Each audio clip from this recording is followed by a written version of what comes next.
Hello, happy Friday, and welcome to the Pastafarian Temple. In last week's sermon, I talked for a while about how nothing matters and how we only have one life, and it's short and cosmically unimportant. And when it's over, and at the end of the sermon, I touched on the important and wonderful aspect that because life doesn't come with a prepackaged meaning, we get to create one for ourselves. And I really didn't do it justice. So this week I'd like to take a closer look at the absurdity of life and some of the ways we go about adding meaning to it, giving it meaning. As such, the big question that we'll be looking at in today's sermon is, how should we face the absurdity of life? Now, Pastafarians are not the first to point out that life is without meaning. Let's take a quick look at a couple of our predecessors. It's roughly 400 BC, I know, way back. The heyday of the Greek Republic has come and gone, and walking the streets is a grungy old man carrying a lantern in midday and pestering everyone he passes. The man's name is Diogenes.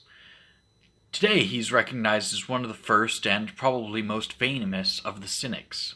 The Cynics taught that we should live our lives with absolutely nothing that we couldn't live without, including ideas. He was openly critical of, well, everything. He'd wander the streets calling out for an honest man. He'd embrace ugliness and poverty. He regularly masturbated in the street. You name it, if it was a faux pas, Diogenes went there. He built his life around not caring what other people thought and living as simply as possible. Now, let's jump ahead quite a bit to 1919. World War I has just ended, and the world is trying to figure out what the hell just happened. The institutions that they had put their faith in, that they believed in, whether it was government or religion or technology or even basic human decency, had all allowed such a great tragedy, a horror, to happen. It was into this scene that the Dada art movement came to light. Dada was anti-art, which abandoned the core ideas of beauty and aesthetics.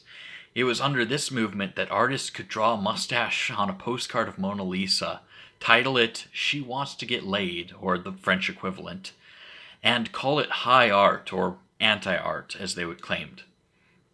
They took something arguably sacred, something beautiful, the Mona Lisa, and made fun of it, showing that things were only as sacred as we make them. Both of these groups, the Cynics and the Dadaists, both looked at the world around them and found that what was being touted as right, what was as sacred, it simply wasn't.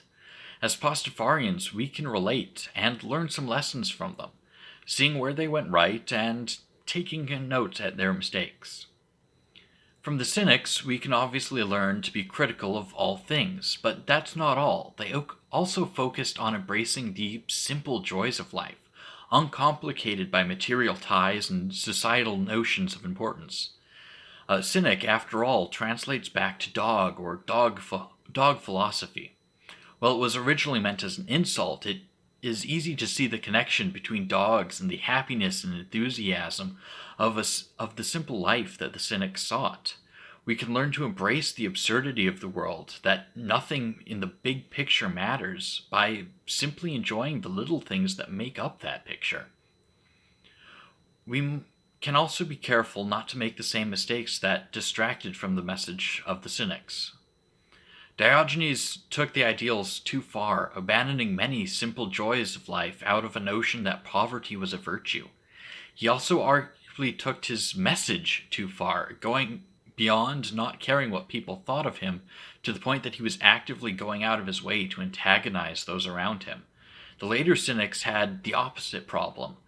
While they liked the idea of embracing the simple life and actively preached it, they were often members of the aristocracy, and there was usually an obvious hypocrisy in how they judged others for living versus how they lived themselves. Pastafarians should also be wary not to follow in the path of some of the still later Cynics, who used the idea of the simple life to promote anti-education movements. Pastafarians should acknowledge that embracing a simple life is an ideal. It should be sought, but we cannot sacrifice our ability to be critical to reach it. As Franklin says about liberty and safety, we can also say about education and happiness. Anyone who would give up essentials of one to gain temporary of the other will lose both and deserves neither. Now, moving on to the Dadaists, the Dadaism. What should we learn from them? First and foremost, we can draw from their ideas that anything can be art, that anything can be beautiful or sacred if we choose to see it that way. And the inverse is also true. Nothing is beautiful or sacred if we choose not to see it as beautiful or sacred. Everything around us is only as important as we choose to make it. And I'd like to point out and draw special attention that when I'm saying we here, I'm referring to you, to me. I'm not referring to us. It is up to each individual to make these decisions, and no one else can make them for us. Not if we don't let them. We can learn to embrace the absurdity of the world by making our own art, by accepting that things are as important as we make them. Another lesson we can learn from the Dadaist movement is that we shouldn't be afraid to stand out, to be weird and go against what society is doing. But this should not be the end of our substance. It shouldn't be the only thing we have going for us. We can learn from the mistakes of Dadaism. When the shock factor went away, when the message of what if art isn't art had been said, there was nothing else really to fall back on.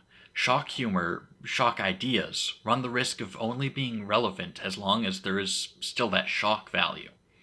Once the shock fades, the idea needs to stand on its own.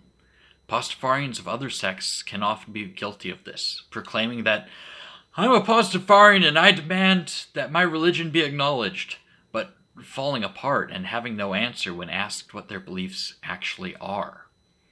We must be wary not to just be a shock value or a punchline, but to also have a substance to fall back on, something of our own.